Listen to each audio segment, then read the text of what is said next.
Mic check 1 2 1 2. What's good, YouTube? Y'all know what it is, man. It's your boy Tank be chopping, back with another haircut video. Check it out, man. This is my son. He's been growing out his hair. He wants to get that J Uso mullet burst fade type deal going. Can I get a yeet one time for your boy? You know what I'm saying? But nonetheless, man, we're taking our Gamma Shorty clipper with the number 3 guard, and what I'm going to be doing here is debulking. And as y'all can see, I'm floating my clipper, letting some of that longer hair fade, or not fade, but feed into the clipper. That way it debulks and it blends into this length just by using that number 3 guard. So if you know how to float the clipper, you can blend with using a number 3 guard or number 4 guard, right?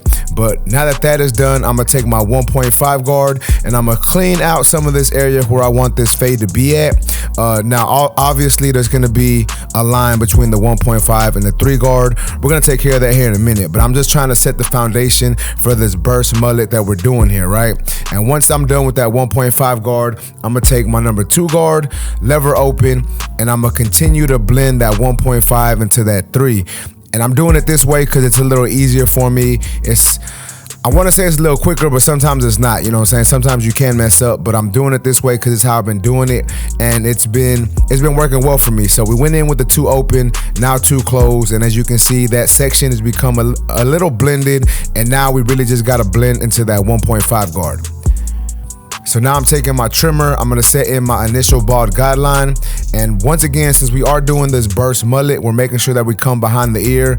I know originally when I started growing this hair out, I just did really like a really high taper, but I didn't like the way I was looking, so I decided to switch it up a little bit. I said, you know what, we're gonna come behind the ear a little bit and give them somewhat of a burst mullet type thing going, right? So that's basically what we're doing. Now I'm gonna go ahead and punch in that line behind the ear just because I got the trimmers in my hand, and then I'm gonna follow up that bald guideline. I'm gonna come right below that with my shaver just to get it nice and bald. That way it does last my son a little longer, you know what I'm saying? And once that is done, I'm going in with my clipper, lever open, setting in my next section.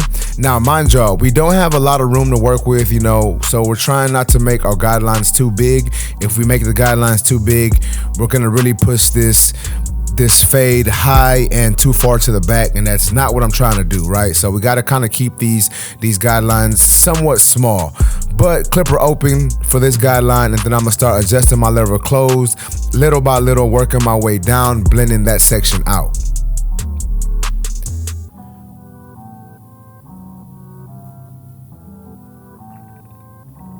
Now I'm gonna go in with my 1 guard lever open and try to blend into that 1.5 guard that I did earlier.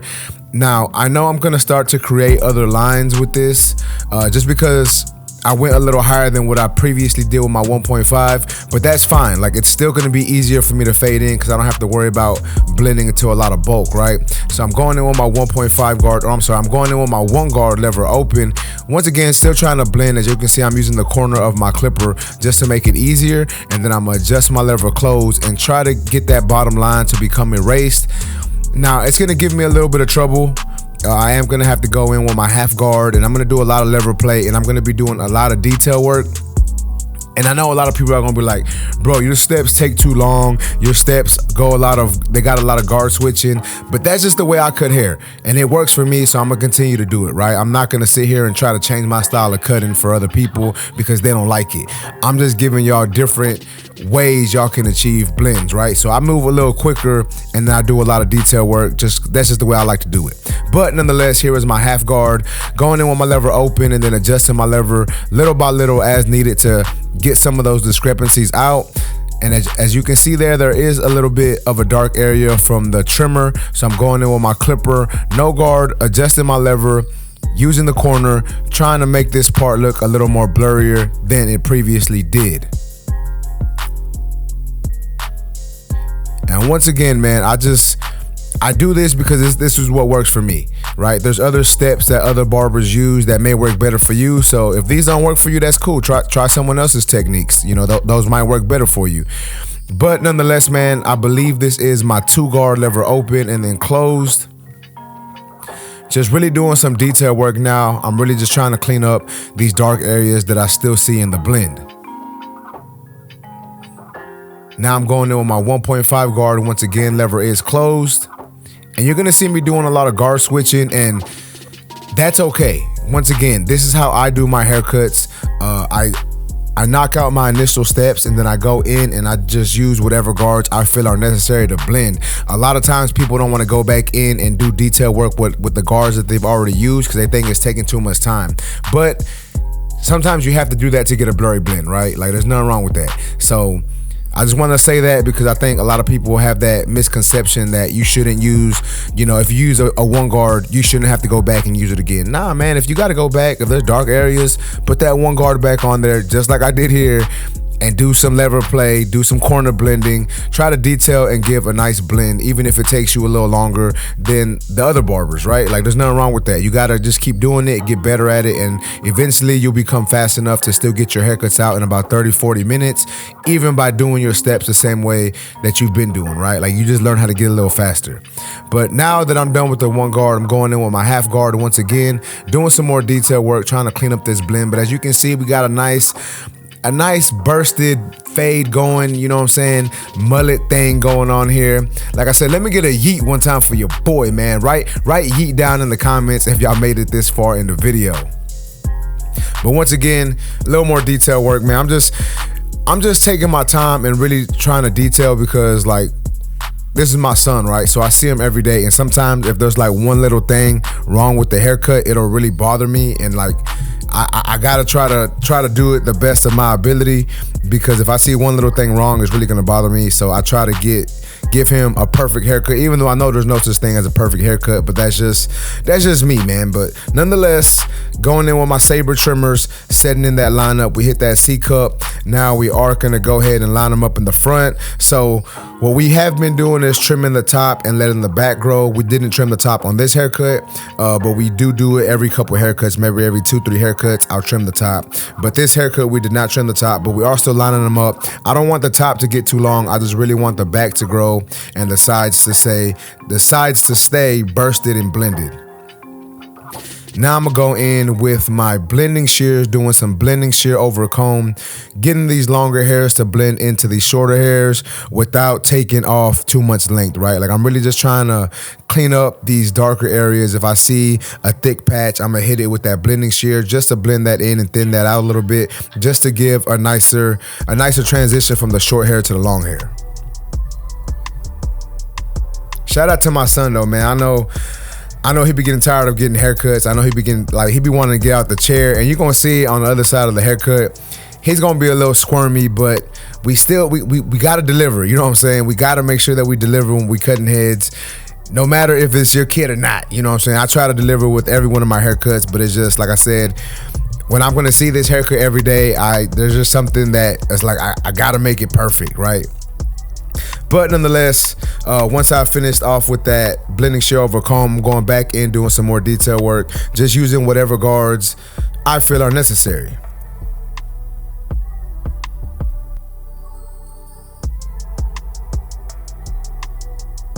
And once again, this may be overkill for some people. For some people, they may not want to go in and detail this much. That's perfectly fine. You may want to try a different technique of fading.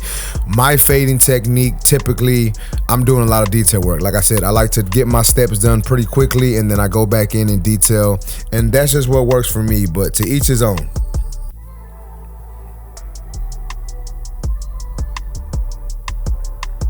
I'm just saying though, that haircut look on point. Hey, someone needs to tag Jay Uso in these cuts and be like, Jay, holla at my man Tank. Tank gonna get you right, man. We gonna get him looking right. But now we're moving on to the opposite side. We're doing the same thing, debulking with a number 3 guard, just to blend the longer hair into the faded area, the burst mullet area, if you will. And then once I'm done with this 3 guard, I'm gonna go in with my 1.5 guard, debulk a little bit more, and then I'm gonna blend that together and then set in my bald guideline and then blend that up.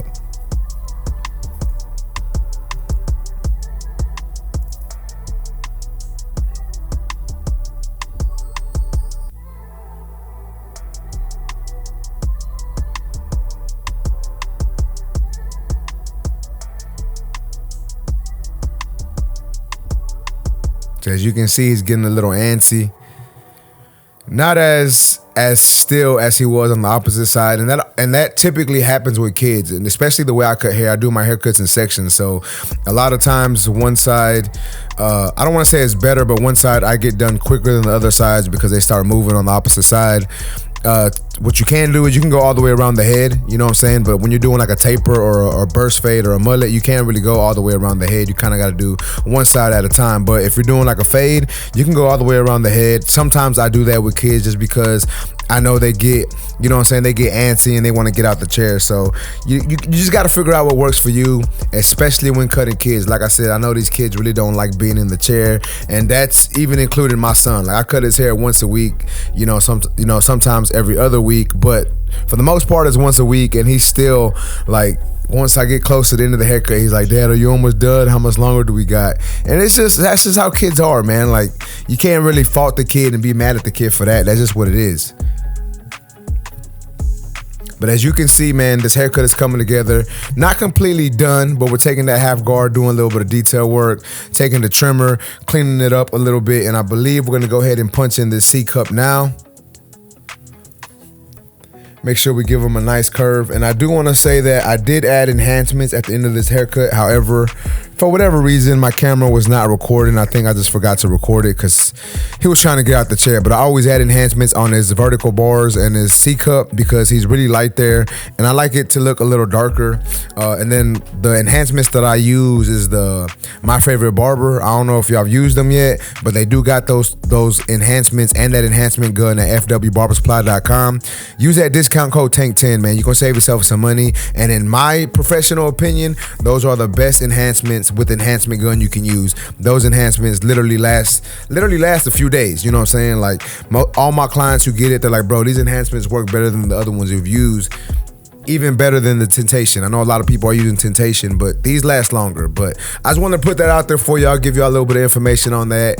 You ain't got to do it, but if you want it, you can. Like I said, go to fwbarbersupply.com. Use my discount code TANK10, but not just on that, but on any tool you see on this website or any tools you see on their website, not on this website. But check it out, man.